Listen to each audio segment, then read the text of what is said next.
Empezamos una nueva edición de Café Mercosur, este espacio en el que nos proponemos analizar la realidad de los países de la región con un foco en los aspectos jurídicos. Bueno, aquí estamos en otro encuentro de Café Mercosur. Osvaldo, ¿cómo estás? ¿Qué tal, Ramiro? ¿Cómo estás? Bien, acá andamos, tenemos una invitada, Grace Moisés. ¿Qué tal, Grace? ¿Cómo te va? Te damos la bienvenida al programa. ¿Cómo estás? Muchas gracias a ustedes. Bien, por suerte, todo muy bien. La verdad que después de la conversación del sábado, la verdad que contentos. Una semana bastante interesante. Una semana bastante interesante para la patria grande, saber que Milei está Bolsonaro condenado y Milei está derrotado. Contanos, vos estuviste participando un poco donde se cuece la cosa. Estuvimos en provincia de Buenos Aires, la verdad que fue una jornada muy, muy intensa.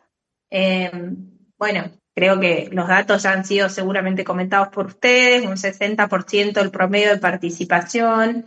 En algunos lugares del interior donde nosotros trabajamos hemos tenido la suerte de poder llegar a un 73% en Castelli, un 67% más o menos en Marcos Paz, o sea, han habido algunos factores locales que han movilizado claramente el resultado electoral del domingo y sin duda creo que hay que ser muy cautelosos, ¿no? Yo siempre digo que los triunfos nos conllevan muchísimas responsabilidades y la gran batalla nacional todavía está para el 26 de octubre.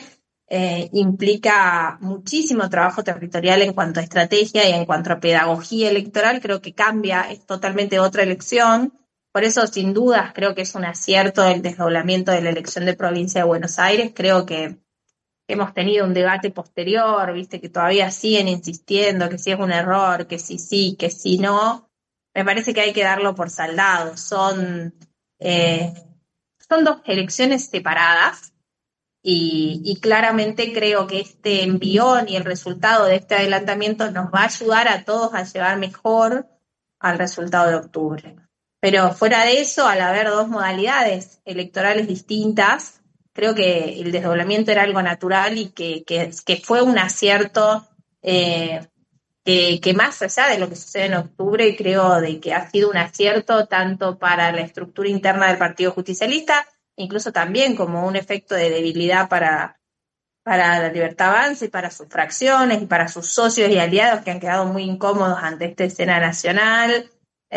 Así que bueno, nada, la verdad que ha sido, hay que valorar muchísimo el trabajo de lo territorial. Leía varios análisis esta semana que decían si te ganó de arriba para abajo, de abajo para arriba. Y la realidad es que creo que ha sido un trabajo en equipo muy bien mixerado, desde la conducción de Axel Kicillof, desde la organización. Piensen que es la primera elección que organiza la provincia de Buenos Aires. Claro. ¿Sí? Siempre uno se ensamblaba en una organización nacional donde la responsabilidad del Tribunal Federal era el que tenía la responsabilidad de urnas, de movilización, de mesa, de presidente de mesa, y no han habido mayores problemas. Creo que eso es algo muy, muy a destacar porque era uno de los grandes temores, ¿no? Yo te voy a hacer una preguntita, Grace, y yo te dejo acá para Osvaldo, que yo sé que Osvaldo está con muchas preguntas también. Por un lado, creo que se destacó la derrota de Milei, cosa que nosotros festejamos bastante, ¿no? Pero también está el tema de la victoria de Axel y de la victoria de Axel por un lado y de haber la estrategia de Axel, como bien apuntaste, ¿no? De haber desdoblado la elección, que fue una lucha que se, digamos, Tremendo. Claro, dentro de la discusión interna que todavía parece que no se salda porque aún así después hubo algunas dirigentes, no vamos a decir nombres, pero salieron a cuestionar al día siguiente de haber ganado las elecciones por más de 14 puntos. Pero también un poco la cuestión de la unidad también, que también fue otra cosa interesante, ¿no? De presentar una lista única y de armar una lista representativa de todos los sectores de lo que es el peronismo, ¿no? Que también me parece que fue otra estrategia muy acertada de la victoria / derrota de De mí. victoria de unos, derrota de otros, ¿no? Mira, lo que se dio fue una multiplicidad de factores, ¿sí? Hay que ver, también nosotros que trabajamos en Provincia de Buenos Aires somos muy conscientes de que el principal elemento que por ahí no se ve es que no hay pasos, Claro, ¿sí? Entonces, al no haber paso y nosotros haber logrado ir en unidad, ya, o sea, las elecciones tienen como dos grandes etapas. La ingeniería electoral, que es cómo se ven los jugadores en la cancha, como decimos, quién se queda con cuántas manzanas, y después tenés la campaña en sí, ¿no? En la primera etapa, por primera vez, el peronismo de Provincia de Buenos Aires, muchos me preguntaban esto de, pero ¿cómo se ganó en Junín, que desde el claro. 70 y pico? No ¿O sé cómo hablar. ganamos en Tandil después de 20 años? Bueno, la clave de ese resultado, como decimos, es la lista unidad nuestra, o sea, haber logrado conservar todas nuestras manzanas dentro de la misma canasta, y la segunda es que no hubo paso en este contexto. ¿Por qué? Porque ellos fueron divididos en tres. Si vos ves los Ujú. resultados macro, las derechas en la provincia de Buenos Aires solían ir a unas pasos y se reordenaban todos en una sola conducción. Entonces, generalmente era imposible para nosotros ganar, ¿sí? Hoy la derecha en sí de provincia de Buenos Aires tiene una fractura de tres, ¿sí? Tenés el radicalismo o Somos Buenos Aires, tenés la Libertad Avanza en una alianza transitoria con el PRO, pero el PRO sigue teniendo una disputa interna de un PRO que quedó adentro de la alianza y un PRO que queda por fuera, ¿sí? Entonces, al no haber paso, eso se materializó de manera muy clara en todas las localidades, permitiéndonos a nosotros tener un diferencial positivo por ese lado. Por otro lado, tu pregunta no deja de ser la que nos hacemos, o sea, es la estrategia se acompañó posterior a la estrategia electoral con una campaña muy sólida desde la conducción de Axel, también muy clara en cuanto a la elección de los actores, porque si ustedes ven, las elecciones fueron claves en cuáles secciones. ¿Se acuerdan que yo les contaba que esto era como un rompecabezas? Bueno, en la primera y en la tercera era donde podíamos sacar más votos, donde había una posibilidad real de poder recuperar votos peronistas y de poder construir esa mayoría que se necesitaba para ganar. La verdad que los 14 puntos fueron muy, muy importantes. Pero ahí fue muy, muy fuerte también la decisión de Kicillof de plantarse en Magario, que es una figura muy medida del conurbano, muy querida por propios y por ajenos. O sea, yo creo que esa fue una definición clave. Bueno, y sin duda la de Catopodis, porque sonaban otros nombres para la primera, y claramente son los dos lugares donde mayor cantidad de votantes tenemos. No, no deja de ser preocupante y no tiene que dejar de ser una alerta que hay más de un 10% de personas que dejaron de ir a votar, ¿sí? También muy realistas nosotros de que el número total de votos que sacó Fuerza Patria es el mismo, incluso 200.000 votos menos con respecto a la comparativa del 2021, ¿sí? Siempre se comparan elecciones legislativas contra elecciones legislativas y elecciones ejecutivas contra elecciones ejecutivas. En la legislativa del 2021, el total de votantes en ese momento, el Frente de Todos, fue más o menos 3.400.000 votos, una cosa así en este momento exactamente. Y ahora estamos en 3.200.000, 3.300.000, no han habido grandes cambios en el total de votos que representamos como fuerza, ¿sí? Lo que se diferencia es cómo los opositores se fragmentan. Entonces ahí estuvo nuestra capacidad de recuperación y esencialmente nuestra capacidad de construir en estas dos figuras de la primera y de la tercera sección una mayor participación.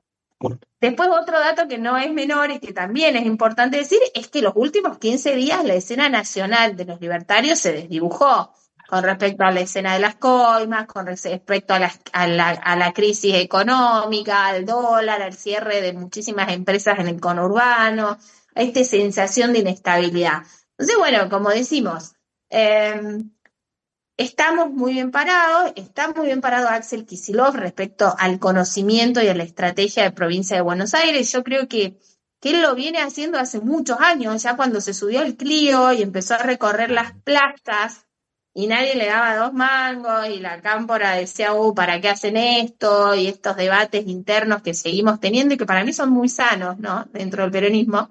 Él tiene un entendimiento del territorio desde la profundidad, ¿no? Yo creo que es un diferencial que tiene Axel con respecto a los otros dirigentes, que le ha permitido llegar a ser gobernador sin duda, pero tiene una mano a mano con los intendentes sincero, ¿no? O sea, esto de entender la territorialidad, que no es lo mismo Tandil que Mar del Plata, que no es lo mismo Mar del Plata que La Matanza, que las resistencias nuestras son reales. Yo te había comentado de que la quinta, el tema de Raberta y de Pulti, nos dejaba en un escenario de debilidad.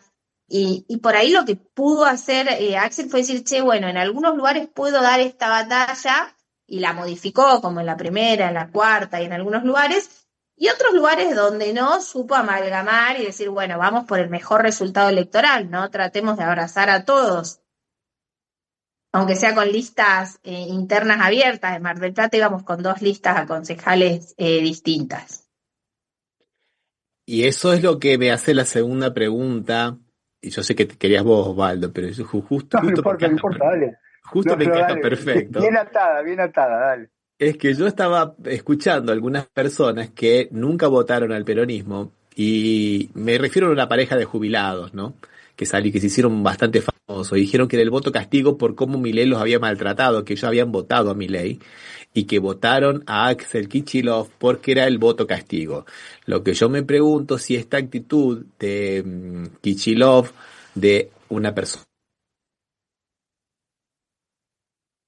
hasta un perfil bajo, a pesar de que todos los días se manifiesta políticamente, pero no es una persona, digamos, muy estridente, hasta bueno, Lilita Carrió, perdonen que diga estas palabras, pero Lilita Carrió dijo que era un buen chico y todo lo demás. Bueno, Todo por ese suma, lapsus. diría mi mamá. Bueno, interesante si él no puede llegar a ser una verdadera alternativa en el sentido de romper un poco el cerco del antikirchnerismo y antiperonismo y del gorilismo, hasta podríamos decir, que es histórico en Argentina, ¿no?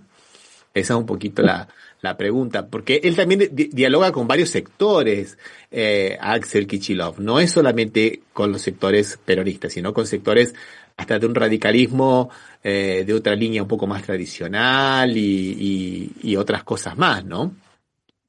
Y ese es el desafío. Primero, superar la crisis. O sea, lo que yo noto es, como en todos procesos de crecimiento, ¿no? O sea, hoy tiene un ataque interno muy feroz, muy feroz, muy inentendible para los propios y para los ajenos. Eh, entonces, la verdad es que tiene un desafío, como vos decís, tiene un perfil, ha logrado ir teniendo un perfil de posicionamiento de diálogo, a pesar de ser del kirchnerismo duro, ha seguido manteniendo su relación Nos hemos con quedado sin tu voz Cristina. por el... Ah, está. ¿Cómo? No, que te había perdido un poquito, pero no, sí, está todo perfecto. Estoy Ahí escuchando. está. No, te decía eso, de que él va construyendo una imagen que también nos ayuda, como decís vos. A ver, la realidad es que solo con lo que somos no alcanza. O sea, claramente no alcanza. Entonces, tenemos que tener una estrategia, porque la idea es que desarmemos esta construcción de derecha que no deja de ser muchos votos los que sacó con el desastre que es.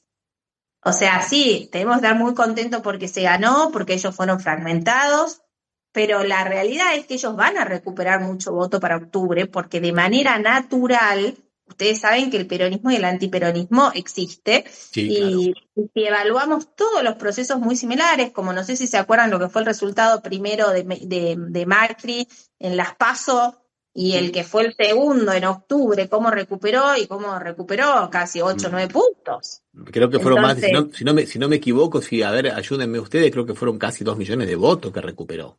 bueno, y este es mi punto de vista con respecto a que hay que ser muy respetuosos con los resultados, porque son resultados con una escena electoral y con una ingeniería electoral específica, ¿sí? Entonces, vos ahora vas a ver que ellos van a recuperar mucho voto, porque en sus 3 manzanas, como digo yo, hoy son 3, gracias a Dios, porque mucho PRO quedó en los vecinalismos que no se ve desde afuera. Te doy un ejemplo, en Castelli un vecinalismo sacó 16 puntos. El votante de ese vecinalismo que no vino al peronismo en la local y en la nacional no va a tener el vecinalismo. Tiene que ir a algún lugar y es más factible que vaya a alguna de las derechas a que lo recuperemos nosotros, por una simple esencia del origen del voto. O sea, es un voto antiperonista estructuralmente constituido, sobre todo en las zonas que son antiperonistas. Vos tenés la zona rural, la zona del campo, todo lo que tiene que ver con que en la profundidad de provincia de Buenos Aires, y nos pasa incluso acá, no sé, yo soy de Jujuy, y hoy veía los resultados de Capital y algunas encuestas, y el resultado de Capital sigue siendo esencialmente un voto de derecha. ¿Se entiende a lo que voy? Entonces, donde nosotros podemos crecer, no fue errado el dicho del presidente cuando dijo, este es su techo y es nuestro piso, ¿no? Entonces, ahí es donde tiene que estar nuestro mayor esfuerzo, porque además el peronista va a buscar la boleta. El adulto mayor peronista, el militante, va a buscar la boleta. Y hoy nosotros en eso sí estamos en una condición de debilidad. No tenemos la boleta. Entonces, estamos en un proceso de a 45 días donde lo que a mí sí me preocupa un poco es que no hay un conocimiento en la sociedad de la modalidad de boleta única en papel. Creo que es simple, creo que es algo que se va a adoptar, pero que hay una responsabilidad pedagógica del voto que entiendo que a la derecha le conviene no hacerlo, porque si no tendríamos que estar como en cualquier otro país con un proceso de capacitación en las escuelas, en las instituciones, con procesos de simulacro de voto en las plazas. Y yo veo que hay como un silencio que prefiere que la gente no sepa cómo se vota con este nuevo sistema. Sí, Osvaldo. Grace, pues justo tocaste un tema que me abarca, porque en realidad en Santa Fe el sistema boleta único lo tenemos ya hace unos años. Y realmente creo que no es tan difícil y acá no tuvo tanta incidencia, había unas sábanas que tenían como 1 metro de largo y tenían un montón de candidatos y te dicen que vos los candidatos, mentira, ves la cara de uno solo y no sabés si realmente quién es. Se te confunde un poco, se hace difícil, pero creo que eso es parejo para todos los partidos. No creo que sea atribuible solamente a que ellos pueden ir como más capacitados o menos capacitados. Así que me parece que, entiendo yo, por ahí me equivoco desde mi experiencia personal. Yo creo que hay provincias, está Salta, que está mucho más avanzada, Santa Fe, Mendoza, Capital, creo que en Cava no va a haber problema tampoco con eso. Por ahí en algunas zonas del interior, yo creo que hay que trabajarlo, pero todavía estamos a tiempo, ¿no? Sí, Quedan 45 días donde entiendo que cada uno va a ir buscando su estrategia. Yo creo que el peronismo tiene que trabajar fuertemente, sobre todo en los sectores más vulnerables, en los sectores que tienen menos acceso a la información. Mucha práctica, como decís vos, es algo muy simple, y en el interior somos muy poquitas las listas. Entonces, como vos decís, ahí veía la de Cava y es larga, pero por ahí en Salta, en Jujuy, en Tucumán son 6, 7 frentes, o sea, 6, 7 opciones, no hay mucho más.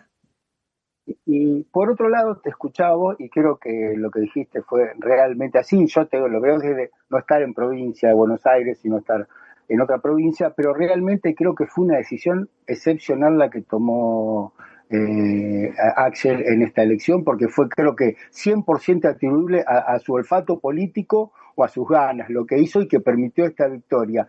Y que creo, no sé si vos lo compartirás, que tuvo una cuestión que no la veo tan evaluada, que es que realmente demostró las miserias y las debilidades que tiene el gobierno actual. O sea, que tiene y muchas, y se le quedaron claramente expuestas, porque yo lo vi después hablando con la gente, aquellos que vos sabés que te fingen un poco de demencia porque nunca te dicen que votan a Milei y todo eso, y vos te das cuenta que demostraban realmente no, porque la verdad fue por esto otro. Eso creo que tuvo una ventaja que de otra manera no se hubiese dado todo en octubre. Y me parece que fue clave por ahí la estrategia de él de sostener, en vez de escondicho, con gestión, ¿no? Tuvo Sí, la capacidad de mostrar con inauguración de escuelas, inauguración de hospitales, el tema de las entregas de móviles de seguridad constante, de mostrarse él incansable, porque vos en la campaña no lo tenías en actos vacíos, o sea, como mucho había un acto político, incluso los actos fueron muchos más antes de la campaña, cuando se armó toda la estrategia de movimiento derecho al futuro y todo eso. Y toda esa tensión interna, que la verdad que muchos creemos que fue innecesario, lo que vaya a ser, de alguna manera también hizo que se ganara él el respeto de muchos actores desde afuera y desde adentro. Entonces también creo que es parte de ese resultado que, como vos decís, valora el que por ahí no nos ve como una opción y ahora nos empieza a mirar un poco con más respeto y cariño. Otro dato que no es menor y que por ahí también hay que visualizarlo es de que siempre estamos hablando de armados muy de provincia de Buenos Aires, donde tenés la cantidad. De ahí esto cuando se potencie o se nacionalice seguramente va tomando otros matices. Me parece que en la figura de Axel también vemos el respaldo a la figura de los gobernadores, ¿no? Que fueron de una manera muy prudente y muy respetuosa, corriéndose de esa escena nacional que se armó cuando Cristina toma la presidencia del PJ y arma una mesa en donde no hay ninguno de los gobernadores. Entonces creo que fue como una manera muy respetuosa de seguir los procesos y decir, bueno, a ver, ¿hay visiones distintas de conducción? Sí. ¿Se puede convivir? Sí. ¿Puede haber una lista unidad? Sí. ¿Podemos respetar y tener un marco de crecimiento donde puede crecer la Cámpora a su manera, en su territorialidad, donde puede crecer Axel en la conducción, en un liderazgo un poco más sólido a nivel nacional, donde podemos empezar a tener esperanza, ¿no? Yo decía, no importa el resultado, es empezar a creer que podemos ganarle, que veníamos todos muy golpeados con respecto a eso, y ver por ahí esto de visualizar un poco de qué es el peronismo que viene. O sea, ¿qué queremos ser como peronistas o como un gobierno? Que creo que fue el gran ausente de la gestión de Alberto. Es decir, ¿qué queremos ser en educación? ¿Qué queremos ser en seguridad? ¿Qué queremos ser en economía inclusive? Entonces, me parece en producción y esta construcción de un proyecto que creo que va a ser el gran desafío, pase lo que pase después del 26, para ver realmente qué le queremos proponer a la sociedad dentro de este peronismo que tiene que prepararse para 2 años para hacer una opción de gobierno, porque uno puede tener una campaña muy linda, pero la realidad es que lo que tenemos que poder transmitir ahora es ser una opción de gobierno, y venimos de una desesperanza muy grande del gobierno de Alberto, donde todos quedamos cortos a las expectativas, y cuando es todos, son todos los actores que están en la mesa.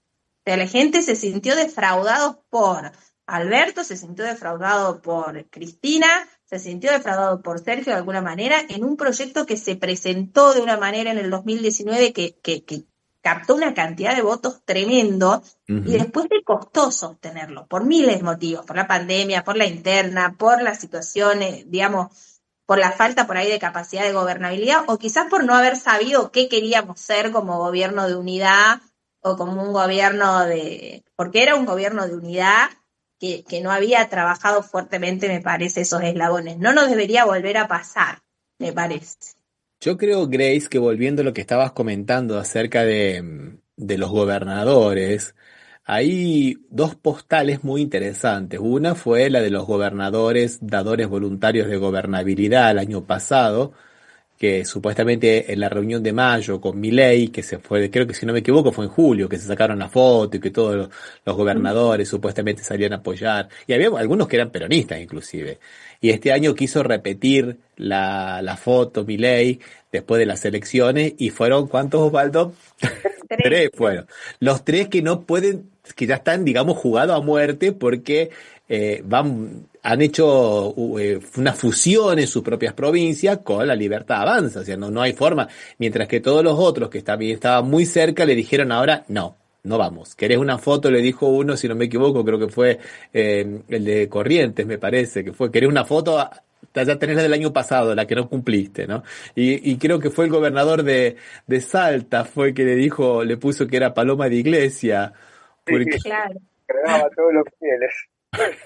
o sea, exactamente. No, bueno, me parece, a ver, que el argentino, yo por ahí lo que por ahí me parece que el peronismo a veces hacemos mal es ser tan, eh, ¿cómo puedo decir?, catastróficos, ¿no? Porque en ese momento nos parecía que era una catástrofe que los gobernadores se saquen una foto con el ministro del Interior. La realidad es que el argentino promedio espera eso. O sea, no podemos convivir en campaña. O sea, hoy estamos en campaña y es correcto que ningún gobernador vaya porque estás a 40 días de una elección y no te cumplieron y no hay un ámbito de gobernabilidad. Normalmente los gobiernos gobiernan para los que te caen bien y para los que te caen mal. O sea, esa es la diferencia cuando uno hace comunicación de gobierno. La comunicación de gobierno es incluso para el que no te vota y la comunicación de campaña tiene rasgos diferenciales con respecto a eso. Entonces, lo de los gobernadores, yo lo que noto es, obviamente, se van acelerando los tiempos. No sé si ustedes han visto, es casi un proceso como si estaríamos adelantando la elección del 2027 con las alianzas, con las declaraciones de ayer de Provincias Unidas y de estos armados más generacionales que quieren mostrar desde un centro un poco mejor estructurado. Y bueno, el gobierno va quedando cada vez más débil por sus propios errores. O sea, uno puede llamar a convocar a una mesa de unidad o de gobernabilidad y el mismo día vetarle la ley de ATNs. Son errores sin sentido y sinceramente tenemos que entender que es como una violencia generada para que nosotros sigamos hablando de los temas que ellos quieren y no de la realidad económica que la verdad viene cada día en un declive más profundo y más grave con respecto a los préstamos con el FMI, digamos, todo lo que es sostener el dólar y que es de público conocimiento. Lo que quiero decir es que quizás, yo ayer lo evaluaba y digo, me parece que esto es bastante autoinfligido para generar de manera constante, conversar sobre fotos vacías, mesas que no existen, cuando atrás en realidad lo que hay es un gran vaciamiento económico de la derecha, como estos modelos que ya sabemos que terminan generándonos muchísimos perjuicios. Me parece que eso es la foto de esta semana de universidades, me parece que es la foto del Garraham, llevarnos de nuevo al conflicto y al debate, mientras ellas en la economía hacen lo que se les canta. Porque si ustedes hacen un análisis, ellos tienen que presentar el presupuesto la semana que viene. Entonces, claro. ni necesita, o sea, si vos realmente querés hacer política y plantear un acuerdo o plantear un entendimiento de lo que pasó el domingo electoralmente, no necesitaba vetar ninguna ley, porque bajás las partidas en el presupuesto y en todo caso llevás a la política a debatir el presupuesto. ¿Se entiende lo que voy? Se Era entiende.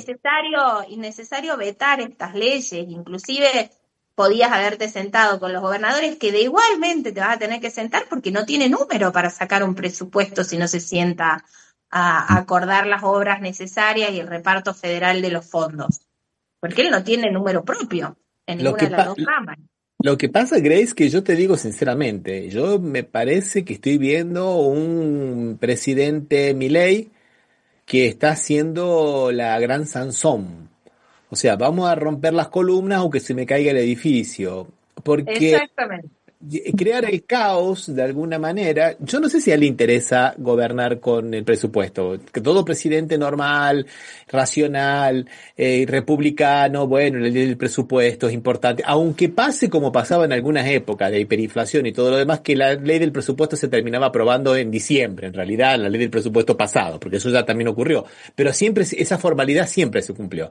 Ahora este personaje viene hace 2 años gobernando sin ningún presupuesto y destinando el dinero público de todos los argentinos a gusto y piacere y a sus propios caprichos. Y con Así eso hasta ahora le iba bien porque él tenía un elo, un ethos de invencibilidad, un halo así del 10% que había ganado, entonces todo el mundo decía que era democrático. Era democrático en cuanto a la forma en que lo eligieron, pero en cuanto a las formas republicanas que gobierna, por lo menos de la democracia, el gobierno del pueblo para el pueblo, nunca fue para el pueblo, ¿no? O sea, Me parece que él está de nuevo redoblando la apuesta, que lo llevó al fracaso, y bueno, aunque yo perezca, ¿no? Me muero con las botas puestas, como diríamos. Yo no sé, me estoy viendo un poco eso, hay que esperar a que va a anunciar el lunes, ¿no? Pero hay muchos que A ver, piensan que puede. la realidad es que yo lo que veo es que él no hace grandes anuncios. Si vos te fijás, va haciendo como 3 cadenas nacionales, profundiza, reitera conceptos, bueno, va a volver a enfrentar a los ñoquis, va a tratar de nuevo de instalar esto de los ñoquis de la universidad pública y demás, porque ya llega un punto de que su propio sustento se basa en lo mismo. Ahora, este fin de semana han habido de nuevo aumentos en las naftas, en los combustibles, que se traslada absolutamente a todo. La Y que no realidad se es que anuncian, ¿no? Fíjate vos la picardía. nada, ninguna empresa comunicó los aumentos de combustible.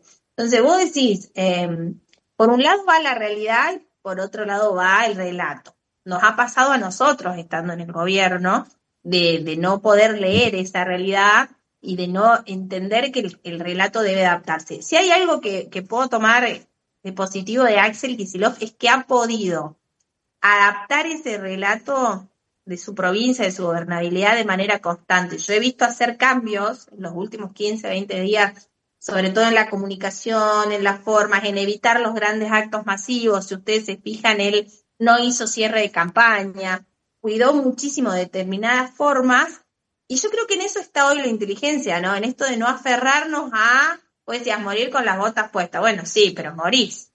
Sí. O sea, yo creo que hoy el que tenga la capacidad de adaptarse, de entender que no porque no pongas de centro en la escena a Cristina, no es que no entendés que Cristina está injustamente detenida, sino que entendés que en este momento, para poder ganar la elección, hay que acomodar una estrategia y que tienen que estar los que se centren la estrategia en Cristina y los que puedan crecer, como decías vos, sobre otro votante. A nosotros nos dio un dato muy interesante, pero muy, muy interesante, que nos salió muchísimo votante de Milei, ¿sí? Votándolo a Axel Kicillof a nivel provincial en esta elección. O sea, vos tenías ahí una dicotomía que era rara, pero había un 9, 8 y en algunas localidades que son más de derecha, hasta un 12%, donde la imagen positiva de Axel era superior a la de Milei y a la de Patricia. Entonces yo creo que ahí hay pequeños factores que hay que pulir y hay que trabajar, porque si hay, como vos me comentabas hace rato, la idea es crecer, ¿no? Es el mayor desafío que tenemos para adelante. Y ahora, sin duda, lograr que la misma cantidad de gente que fue a votar vaya a votar el 26. Ellos van a mejorar seguramente de manera estructural, pero que nosotros podamos sostener. Si nosotros sostenemos nuestro número en la elección, es muy difícil que ellos la puedan dar vuelta. Pero no deja de ser menor porque no nos olvidemos que movilizaban los consejos deliberantes, los intendentes, y bueno, eso cambia algunas escenas. Pero bueno, no, este país, como decimos, el análisis nos dura una semana. Sí, es verdad, todo puede cambiar en una semana, sinceramente, ¿no? Y es Vos un fíjate que montón. Ustedes no saben lo difícil que es calendarizar contenidos de los políticos, porque el que tenía más o menos una estrategia de campaña para la semana que viene, ayer y antes de ayer, tenés que cambiar todo, porque toda mirá, la semana se va a centrar en universidad y se va a centrar en el tema de salud pública con respecto al cuidado del Garraham. Van a haber 2 grandes golpes en las 2 cámaras. Hay sesión en Senado confirmada para el día jueves. Hay sesión confirmada en diputados para el día miércoles. Entonces, toda la escena política va cambiando de manera constante. mirá vos que el tema para ellos será justamente hacer campaña sobre la inseguridad en la provincia de Buenos Aires, por eso que lo ponen a Esper, cárcel o vale, y Esper se tiene que ir cometiendo infracciones, huyendo en moto, sin casco, y el hombre que supuestamente iba a traer un poco de seguridad, él mismo se tiene que ir cobardemente. Y Patricia en cama. O Claro, sea, iban a centrar su estrategia en los temas de seguridad y en los sí, grandes sí. ejes de la derecha, de bajar la imputabilidad y demás, y no están pudiendo, porque la Ya, realidad es de que hubo un cambio profundo. También hay que ser sinceros, yo lo decía ayer, ahora todos hablan mal de Milei. Estamos en una semana donde pasamos a que todo el mundo descubra los la errores de corrupción. gobierno, ¿no? El tema de los pasaportes, el tema de ayer de a la noche salió y una gran operación con respecto a los importados, a los elementos importados abandonados en Ezeiza. Digo, de a poco se va fracturando también la relación de él con el establishment y con los grandes medios. Entonces, de manera constante, su ruptura con Clarín también es muy notoria. Claro. Y eso hace que detrás de eso tengas, digamos, ruptura con Telefe, con La Nación y con grandes medios. Entonces, digo, es una sumatoria de factores que si no lo pueden reconducir, bueno, o sea, estamos hace 48 horas donde nada, yo fui a la despensa y me preguntaron si es verdad que Javier Milei renuncia. O sea, en mi pueblo yo Claro. estoy en... Entonces, vos decís, bueno, se van instalando temas y cosas que hace 15, 20 días eran imposibles de que suceda, ¿no? Y mucha gente que por tras bambalinas está probándose la faja de la banda presidencial anticipadamente, ¿no? Algunos que están medio atolondrados, ¿no? Están Sí, eh, yo creo que hay que ser cuidadosos. Lo que hey, más muy hay que cuidadosos. cuidar es la Sí, democracia. claro que sí. La Claro gente que sí. eligió, hay que ser muy Sí, respetuosos de los procesos. Y sí. en todo caso, como decimos, ¿no? Si se tienen que hacer cargo de gobernar, creo que es lo que ellos todavía no visualizan, ¿viste? Seguimos en un show del Twitter y un show de la noticia constante y ningún área de gobierno está funcionando. De alguna manera eso creo que es lo más preocupante, ¿no? Bueno, vos fíjate que convocan a la reunión con con los gobernadores y el que tendría que haber estado, que era el ministro del Interior, no estaba. Estaba en un acto, el flamante ministro del Interior, porque justo un día antes lo elevan de la categoría de secretario a ministro y en la reunión con los gobernadores no está Lule Menem. Pero O sea, aparte el dato de que no es menor, en la estructura, cuando vos aprobás un organigrama, hay una ley de ministerio, claro. lo destruyeron al ministerio administrativamente.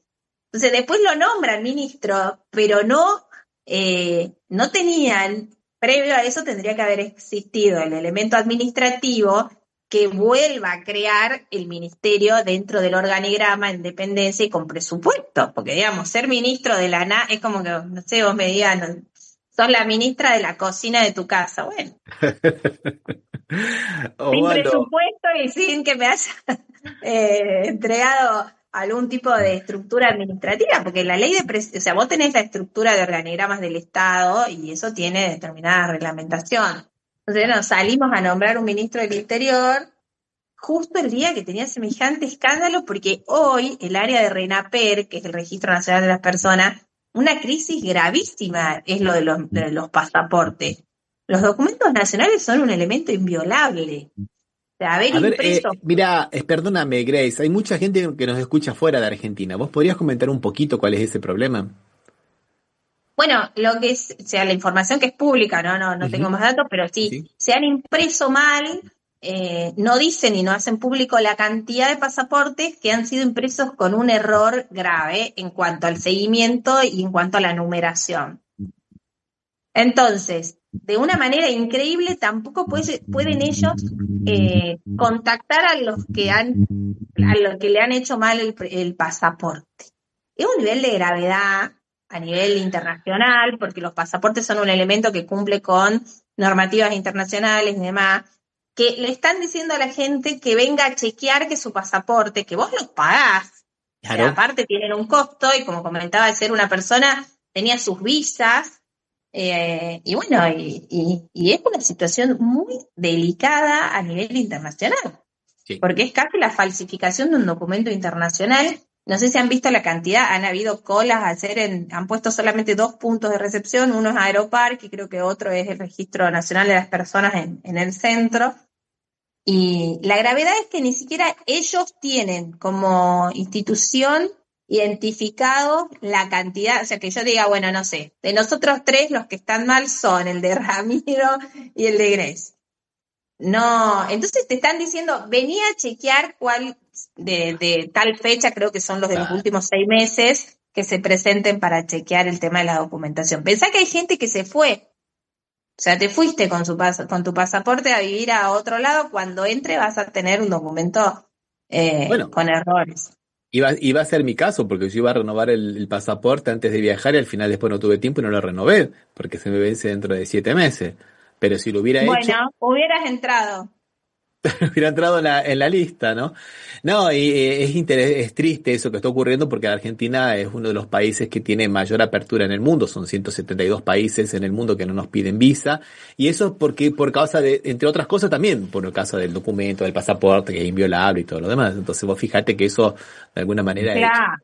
Es que decimos vos, ¿no? Vamos perdiendo cosas que hemos logrado, porque nuestro sistema, la verdad que el Registro Nacional de las Personas, en el momento que se modernizó, que fue una gestión de Randazzo reconocida a nivel mundial, porque Sí, el sí, tema sí. de la modernización de los DNI y todo el proceso de la facilidad con la que hoy vos haces una gestión desde Jujuy a Tierra del Fuego, digo, bueno, hoy eso obviamente se le han quitado recursos, la mayoría, muchos de los insumos para la elaboración de los documentos, lo mismo está pasando con el tema de las patentes, con cosas muy simples como la cédula de los vehículos. O Claro. sea, no podemos acceder a cédulas, a la cédula verde o la cédula azul que le llaman. Bueno, hoy están con faltantes de recursos para impresión porque son elementos que tienen inviolabilidad, bueno, determinadas características técnicas y demás. Entonces, bueno, si vamos retrocediendo como sociedad y volvemos a esto que yo te decía antes, ¿no? El Estado, esto de que él dijo voy en contra del Estado. Bueno, La está de una motosierra, manera ¿no? u otra cumpliendo con desarmar y destruir todos los elementos del Estado. Ayer los escuchaba muy orgullosos decir de que cierran vialidad, pero van a privatizar o armar una red de rutas privadas. Más de 7.000 kilómetros de rutas privadas van a anunciar, creo que ahora, esta semana, puso Caputo que van a licitar no sé cuántos kilómetros para privatizar rutas, obviamente, con peajes, ¿no? Claro. Y justamente en los pasaportes, en las patentes, se privatizó la producción, la entrega. Estos son los privados los que fallaron en los pasaportes Eso, que son... eso todavía, viste, estaban ahí, que si era el grupo anterior. Bueno, como no pueden saber exactamente cuáles son, entendí que quisieron explicar como que era un grupo privado que se había terciarizado. Ay, ay, ay. Bueno, Grace, ¿alguna pregunta más, Osvaldo? Una pregunta más, justamente porque vos hablaste de Esper como candidato a diputado y de Laburri como candidato a diputado. ¿Cómo ves vos los candidatos a diputados en provincia y en Cava, si tenés más cercanía con provincia? Los que, sobre todo los del peronismo, ¿no? Bueno, los veo que tienen un desafío enorme. Primero de no creer que todos somos PBA, ¿sí? Que noto. Yo estuve en Santiago del Estero ayer y antes de ayer, o sea, estuve en provincia de Buenos Aires hasta el lunes. De ahí pasé a Santiago del Estero a trabajar con el Partido Justicialista. Estamos trabajando en herramientas de comunicación política para los candidatos y para los dirigentes locales. En Santiago ellos tienen en convivencia 2 elecciones, ¿no? La elección local, donde hay cambio de comisionados, intendentes en algunos casos, la elección a gobernador, y en otra modalidad y en otra urna y con otro sistema, la elección de diputados nacionales y senadores, en este caso, ¿no? Entonces, yo que fui en agosto, bueno, hacemos cosas virtuales y bueno, me tocaba la segunda participación que trabajamos con los candidatos locales en estas herramientas. Lo que sí noté fue esto. Es decir, bueno, ya está, se ganó en provincia y ganamos en todo el país. Yo creo que hay que ser muy cuidadosos de decir, muchachos, en cada provincia la escena es distinta. ¿Por qué? Por ejemplo, en Santiago del Estero, por primera vez en más de 20 años, el peronismo va separado de Zamora en las listas nacionales. ¿Sí? Sí, sí. Entonces, no es un dato menor que sí, claramente el oxígeno que nos da, el envión que nos da el resultado de Provincia de Buenos Aires, nos da un cambio de escena con los actores locales, los libertarios también, pero no deja de darnos una responsabilidad en cuanto a que en cada provincia tenemos una escena distinta. O sea, hay muchas provincias donde los provincialismos, que son los gobernadores, van a poner mucha fuerza. Vos comentabas el tema de Sanz en Salta, donde tenemos el peronismo dividido en 3, que no es menor.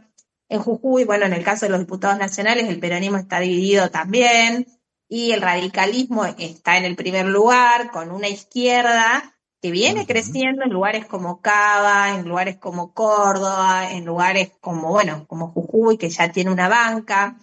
Entonces, el mayor desafío con respecto a sus candidatos es que nuestros candidatos visualicen que en cada provincia es distinta la escena, ¿sí? O sea, hay lugares donde creo que este resultado nos ha ordenado y creemos que se va a ganar mejor, como es en Chaco. Me da la impresión que eso nos ha permitido ordenar Chaco, nos ha permitido, me comentaban que el tema de, bueno, Formosa creo que estamos bien, pero sin duda el escenario en Entre Ríos, que era una posibilidad de no llegar a la banca de senadores ahí, me parece que esta escena puede permitirnos también ordenar.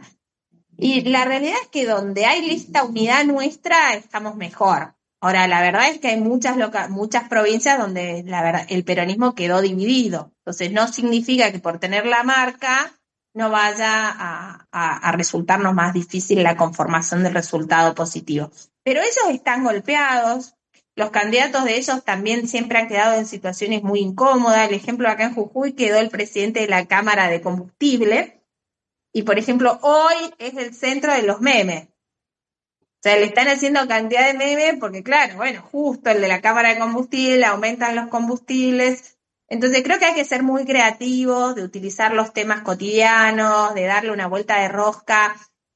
También esto de que vos comentabas, ¿no? Crecer sobre el que esté enojado con ellos nos obliga a nosotros a tener empatía incluso con el que es antiperonista, ¿no? Claro, Esto.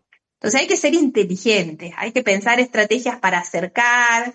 Necesitamos que sea un buen resultado electoral, porque si no la Cámara va, si fuera de otra manera, creo que sería una sorpresa muy negativa para todos. Hay que pelearla, como decimos, siempre nos toca pelearla en el peronismo. Bueno, Grace, no te robamos más tiempo, te agradecemos muchísimo. Ha sido un gustazo hablar con vos, ¿no, Osvaldo? Has muteado, Osvaldo. Sí, la verdad, muy ilustrativa tus opiniones y muy claro también, ¿no? Aunque sea, yo lo digo de estar en la Argentina, así que me imagino que para los de afuera debe haber sido mucho mejor todavía para aquellos que no miran de afuera. Muchísimas gracias a ustedes, así que un saludo enorme a todos los que los escuchan. Para mí un placer, lo que necesiten siempre a disposición. Yo creo que Argentina ha tenido un gran shock cuando Milei entra en la presidencia, pero bueno, a veces todo pasa por algo, ¿no? Quizás esto nos ayuda a valorar lo que tenemos de salud pública, lo que tenemos de educación pública, el valor de nuestros, como digo, el Estado no es algo mágico, son miles de personas que trabajan ahí, que hacen posible de que un DNI esté hecho de la manera que corresponde, hasta que te atiendan bien en un hospital. Entonces, yo siempre digo, a veces por algo pasan las cosas, y creo que tenemos un mayor desafío generacional, y insisto con que es generacional y que es muy importante lo que pasó en provincia con Axel, con los intendentes, donde surgen nuevos dirigentes como Natalia de la Sota, donde creo que en esta elección van a quedar algunas figuras muy interesantes también, como está con Capitanich en Chaco. Bueno, no sabemos cómo va a terminar lo de Salta, pero tanto Urtubey como Flavia Rollón, que es un cuadro de una mujer más de unos sectores independientes, y bueno, con una visión muy federal, ¿no? Que quizás hay que empezar a escuchar un poco también las voces que no son, ¿cómo puedo decir?, kirchneristas puras, pero representan visiones del interior, que no está mal que estén en la mesa y que podamos ir componiendo una visión más federal y más genuina, ¿no? No tan, como digo, por ahí de nichos o de segmentos, sino que podamos respetarnos un poco desde la federalidad, desde el entendimiento de los cambios, que sin duda el ciclo de las nuevas tecnologías, la inteligencia artificial, los cambios en educación, en el trabajo, van teniendo un efecto directo en las políticas públicas, en nuestros dirigentes y bueno, y en la expectativa del futuro, ¿no? Así que agradecerles el tiempo, yo a disposición para lo que necesiten, y bueno, muchas gracias. Bueno.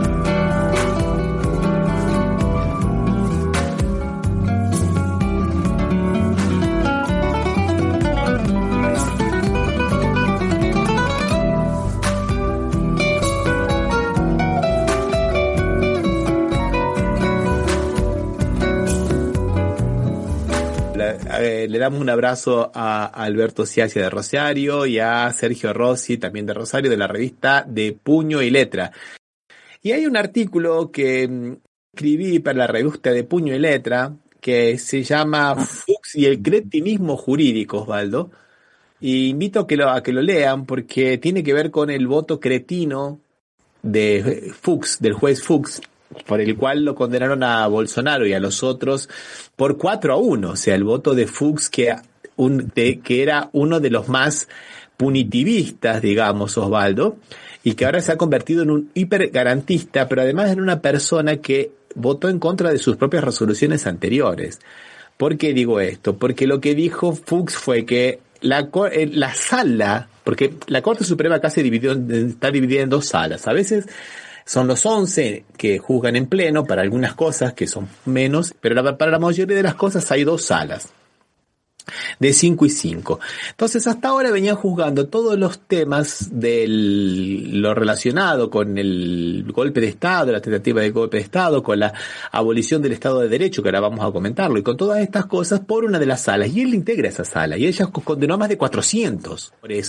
Y ahora con Bolsonaro dice que no, que es incompetente la sala, porque si Bolsonaro es juzgado como presidente tiene que ser por el pleno del Supremo Tribunal Federal, pero si es como expresidente por un tribunal de primera instancia, o sea, un juez común, ¿viste?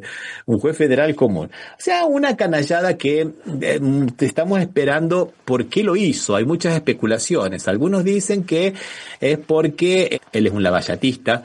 Recordemos que él estuvo en los audios de la Vasallato, o sea, aquellos audios que estaban poniendo en evidencia, publicitando todas las conversaciones que se hacían entre los fiscales de la operación Lavallato con el juez Moro. El fiscal Darañón dijo en su momento, hablé con Fuchs y estamos de acuerdo en un montón de cosas, y dijo que podíamos contar con él para lo que sea. Y en Fuchs we trust, dijo, ¿viste? O sea, en Fuchs nosotros confiamos, usando la misma parte de los billetes de dólar. En Good we trust, ¿no? Entonces vos fíjate este personaje lavallatista que ahora hace esto, y el voto salió 4-1. Y una cosa que yo quería dejar en claro, que ya lo charlamos la semana pasada, es que no es que le dieron 27 años de cárcel por el hecho del día 8, por haber invadido los edificios de los tres poderes, de la Cámara de Diputados, del Poder Ejecutivo y del Poder Judicial. No es por eso. Ese es el fin de todos los hechos delictivos que se vienen desarrollando desde antes. Como decimos en el derecho penal, el iter criminis, el camino del delito, que como dicen los jueces, comenzó el 7 de septiembre de 2021, cuando Bolsonaro en la avenida Paulista dice que no va a cumplir las órdenes del Supremo Tribunal Federal, y que el juez Alexandre de Moraes, que estaba investigando todos estos casos, el gabinete, lo que era el Ministerio del Odio y todo lo demás, o él se avenía a lo que decía la presidencia o que renunciase, porque si no iba a hacer sonar el escarmiento, algo más o menos parecido. Eso, señores, es un delito autónomo que se llama abolición violenta del Estado de Derecho, cuando uno trata de que no funcione uno de los tres organismos del Estado, en este caso el Poder Judicial. Eso, vos fíjate que es una serie de delitos, Osvaldo, no es solo un delito. Y le han dado la pena mínima de cada uno de los delitos, por eso es que se llega a 27 años. Viste que el primer momento en Argentina salieron a decir, el lunes creo que fue, bueno, lo condenaron a 43 años, no, 43 años es lo que pidió el fiscal, que es la máxima de todos los delitos. Lo que hicieron los jueces es, digamos, le dieron la mínima de cada uno de los delitos. La mínima de cada uno de los delitos llegamos así a 27 años y 3 meses. Y son varios los delitos. Uno dijimos, tentativa de golpe de Estado. El delito es tentativa, no es dar golpe de Estado. ¿Viste? Que dicen, no, si no se dio el golpe de Estado, entonces no hubo delito. No, el delito es la tentativa del golpe de Estado. La abolición violenta del Estado de Derecho, como dije, a Bolsonaro también le meten asociación ilícita como jefe de una asociación ilícita. Los demás condenados, que son 7 más, por lo menos 6 más. Ahí está, son varios condenados. Está, por ejemplo, el que era el vice, Braga Neto, que le dieron 26 años de prisión. Al almirante de reserva, Almir Garnier, es comandante de la Marina, le dieron 24 años. Estamos viendo lo que nos está apuntando aquí Cristian desde Río de Janeiro. Al general de la Reserva, Paulo Nogueira, ex ministro de Defensa, le dieron 19 años. Al general de la Reserva, Augusto Heleno, que es jefe del Gabinete de Seguridad Institucional, que ya hablamos tantas veces en este programa, todas las cosas que hizo, le dieron 21 años. O sea, vos fíjate que era una asociación ilícita. El que se salvó más o menos fue el teniente coronel Mauro Cid, que le dieron 2 años en régimen semiabierto. ¿Por qué? Porque él se acogió a la figura del arrepentido.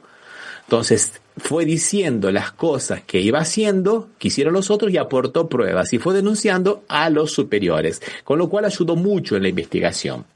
Por eso que a él le dieron 2 años, porque se negocia ahí la pena, de acuerdo a lo que aporta de material probatorio para favorecer al proceso, y después se negocia la pena y a él le dieron 2 años.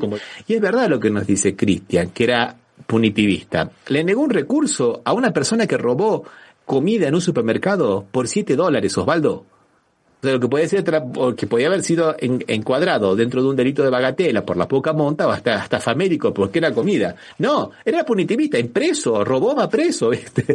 Y acá, ¿qué hizo? Él, en lugar de hacer como hacen todos los jueces, todo el proceso y mostrar toda la película cómo fue y todos los actos concatenados cuando tomaron Brasilia, que para que Lula no le dieran el certificado de presidente en diciembre, cuando después quisieron poner una bomba, pusieron una bomba en un camión de querosén para aviones en el 24 de diciembre en Brasilia, para crear una conmoción y que el gobierno y que los militares tomaran el gobierno y Bolsonaro se mantuviese en el poder y Lula no asumiese. Y cuando hicieron aquel plan para asesinar a Lula, que ya lo habían elegido pero no había asumido todavía, y a Alckmin, que era el vicepresidente, y a Alexandre de Moraes, todo este plan para asesinarlo, todo esto lo toman como si fueran, ¿viste?, cosas individuales y no parte de un mismo iter criminis, como decimos nosotros, el camino del crimen. Entonces, para él no había asociación ilícita, para él eso fue una cosa pensada pero que no salió de la mente de las personas, entonces estaría amparado por la Constitución Nacional, por el derecho de pensamiento, ¿viste? Dice que no hubo actos preparativos, mentira.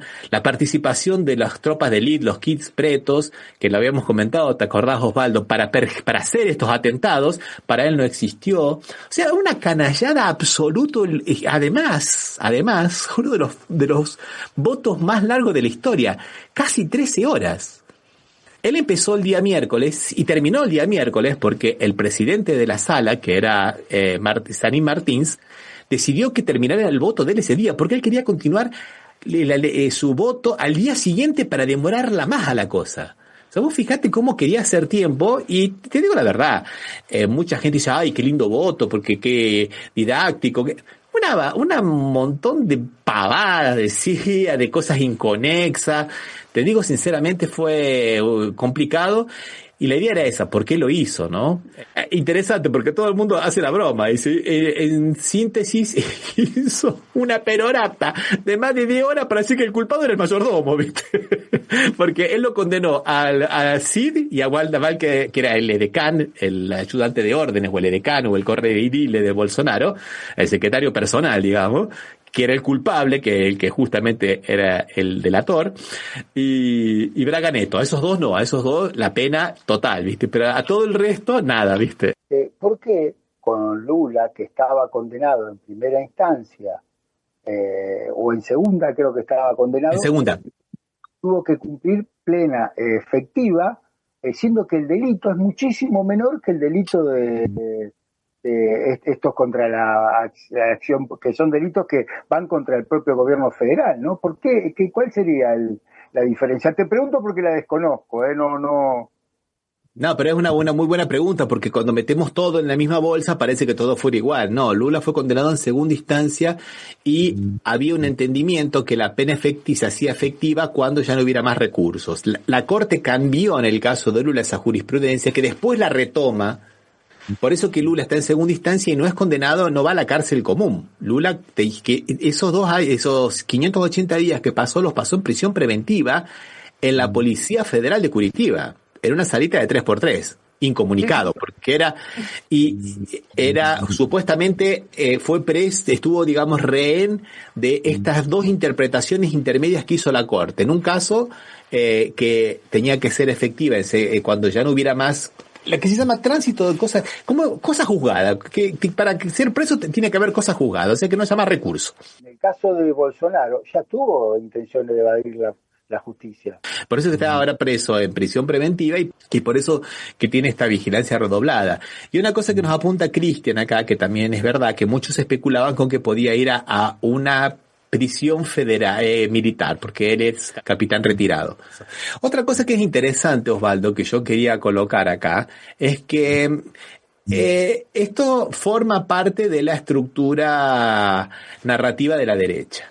Entonces la derecha te dice, no, en realidad por una joven ni siquiera estaba el día 8, ¿qué es lo que pasó? ¿Por qué lo meten preso? 27 años, mirá, a Donald Trump no le pasó nada. Donald Trump dijo lo mismo, mirá, Bolsonaro era un buen presidente, hizo lo que hice yo, acá me quisieron meter preso, a mí no me quisieron meter preso, y a Bolsonaro sí lo metieron preso.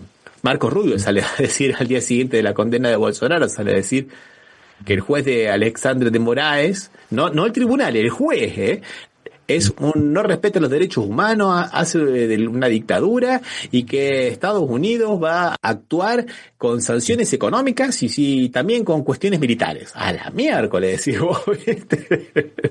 Pero en realidad es todo este tipo de cosas y son todos estos delitos por los cuales ellos.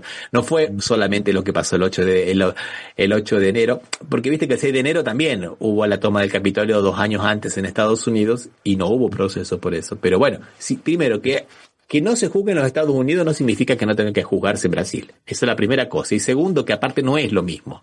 Lo de Estados Unidos es una cosa mucho más leve que todo esto que te vengo contando que ocurrió en Brasil y que nosotros venimos de alguna manera narrando semana a semana, Osvaldo. Es solo mirar lo que venimos comentando, ¿no? Una cosa, Marco Rubio, el mismo que tiene una opinión distinta en Argentina sobre lo que pasa con la justicia, ¿no? Que dice que la justicia creo que actúe bien ahora, diciendo, ¿no? Por una condena que hubo acá en la Argentina. No le pidamos peras al Movistar, no, porque cuando salió el foro de Cristina dijo que funcionó la justicia, hay justicia. Cuidado con que funcione de otra manera o algo así, o sea, el mismo Marco Rubio, ¿no? Que ahora piensa distinto, que la justicia no puede, o sea, cómo son las visiones, ¿no? Y cómo es una pregunta que te quería hacer de antes, porque acá las noticias que llegan no están tan dimensionadas, porque acá hubo muchas noticias en este último tiempo que muchas taparon. Sí, muchas. ¿Cómo es la prensa en este tipo? Porque acá estaba muy marcada la opinión de la prensa, en el caso de Cristina Fernández de Kirchner, estaba muy, muy marcada. ¿Allá cómo es? Mirá, te digo sinceramente, a mí me ha sorprendido un poco porque muchos medios de comunicación de los nuestros no han sabido darle la relevancia que merecía y muchos medios de comunicación que supuestamente son más de derecha han puesto muchas cosas sobre el tapete. Me pareció muy interesante eso. Por un lado, la poca comprensión que se ha tenido desde algunos medios de los nuestros. Y segundo, por ahí, hasta te diría, no sé si una especie de insensión, pero te digo que algunos medios de derecha me llamaron la atención porque hicieron una cobertura relativamente interesante. Yo no sé si es porque la derecha actualmente está pensando en el plano, o en otro plano de derecha sin Bolsonaro. Bolsonaro realmente se ha convertido en una figura muy piantavotos y entonces está todo apostando a la figura por ahí de lo que es el gobernador de San Pablo, Tarcisio, o alguna otra figura. O sea, un bolsonarismo sin Bolsonaro, digamos. O si realmente ha pegado fuerte esto que está haciendo Estados Unidos de cobrarle, de anunciar los aranceles y después lo sacó todo, los aranceles prácticamente, ¿no? De amenazar, porque te digo sinceramente, ha sido bastante duro para los sectores que apoyaban al bolsonarismo, ¿no? El agronegocio, los que cosechan café, los sectores relacionados con las industrias del acero, del aluminio, de los transportes, o sea, viste, que ha quedado muy mala la posición esta de Bolsonaro, del hijo de Bolsonaro, pidiendo intervención militar a Brasil, ¿no? para favorecer que el padre no vaya a la cárcel, o los diputados bolsonaristas ocupando físicamente el Congreso, la Cámara de Diputados, para que no se vote nada si no se votaba primero en la ley de amnistía, que ya casi todos los jueces del Supremo Tribunal Federal dijeron, no hay amnistía contra delitos que signifiquen el Estado de Derecho, imposible la amnistía. Pero ellos insisten, ¿no? Ellos insisten que va a haber, ahora 3 gobernadores dijeron que si los eligen presidente, porque están todos en esa, ¿no? Están todos en querer ser los herederos del bolsonarismo. Si a ellos los eligen, ellos van a indultar a Bolsonaro. ¿Viste? No, ustedes me eligen a mí y yo a Bolsonaro sale al día siguiente, ¿viste? Entonces la verdad es que están queriendo eso, queriendo el bolsonarismo sin Bolsonaro. Inclusive la familia Bolsonaro, que están peleados. Eduardo Bolsonaro, que está en los Estados Unidos, y la esposa, Michelle Bolsonaro, que quiere ser ella candidata a presidente con el apellido Bolsonaro, ¿no, Osvaldo? Pero Ramiro, inclusive acá decían, por eso digo la versión que yo escuchaba, lo del gobernador de San Pablo, él dice que quiere hacer campaña diciendo que, esa es la versión que ya era Argentina, diciendo que apenas me elijan, yo embarco la amnistía y le queda en libertad a Bolsonaro, ¿no? Osvaldo, vamos a terminar por aquí. Quedó hablar de Venezuela, nos quedó hablar de muchas cosas, pero bueno, no nos ha dado el tiempo porque fue muy linda la charla que hemos tenido con Grace Moisés. Bueno, Ramiro, hasta la próxima y a todos también, hasta el sábado que viene. Un abrazo.